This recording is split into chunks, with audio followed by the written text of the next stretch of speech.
All right, a 20-year-old black man is dead after two Minneapolis snipers shot him during a standoff. Police were called to an apartment building last week after they said Andrew Tekle Sundberg fired a gun through an apartment wall. His next-door neighbor called police. Sundberg's family says he was suffering from a mental health breakdown. Officers say they spent hours trying to negotiate with him, but it didn't work.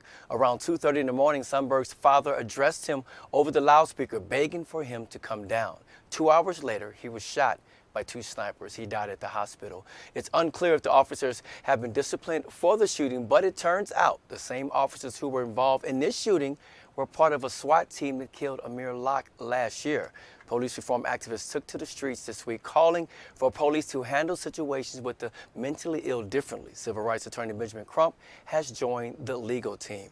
We talk about police officers who have been in certain situations in the past. They still manage to stay on the force or go elsewhere and still have a job. We talk about how do we deal with mental illness. Demi, you had a story earlier this week about a number they could call, right? 988. You know, we're trying to get in front of this situation, but why? All this time, there was no one else in the apartment with him that I know of. You know, they were speaking of within the story. Why did you have to take him down like that? You know, this story, okay, so for the other side of it, the father said that, yes, he had a mental illness. And so the woman, though, whose apartment that he shot into, she's coming forward and saying that he almost hit her when he shot into her apartment, and she was in there cooking with her kids. And so she called 911, and she said that she had a carry permit, a license to carry. And so she asked 911 if she could shoot back. 911 was like, I wouldn't recommend that.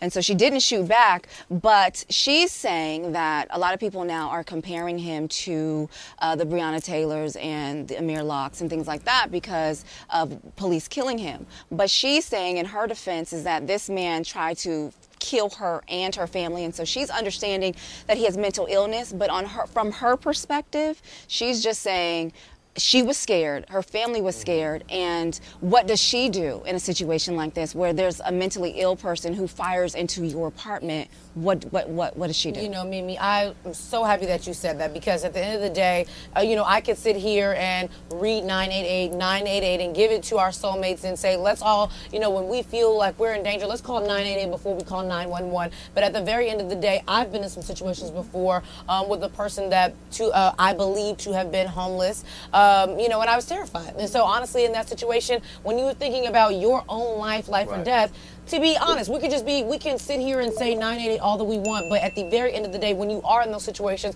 where you are feeling like your life is in danger, 911 is where you're going to call first. Yeah. And so 988 is great when you feel like it's a non-threatening situation. I'm just speaking. No, you're right. Being real. Okay, right. Thank you. I'm so happy there's a safe place here, is that when your life is in danger, you're not thinking, let me call 988 and they can take this softly. No, you're like, I'm going to call 911. I need police here because my life is in danger. So on that end of it, I can understand when you just have to make that life or death situation. Now, 988, you see a police officer who is, you know, arresting someone who you can tell is having a mentally ill breakdown. They're not a threat to society. That's where 988 should be called. Right. But I don't want to make it seem like when you are having a life or death situation, you're going to call, because no one is going to do that. And you shouldn't in this case, and I'll say this real quick because I know we got to wrap it up. You know, she had every right to call 911. She was in danger. A bullet came through her house. Not saying if he did it intentionally, but at that point, I believe everyone is out of building in that area. So how do you resolve it at that point? We know what initiated the phone call, but how do we take the situation to handle it differently so it doesn't end like this? Yeah.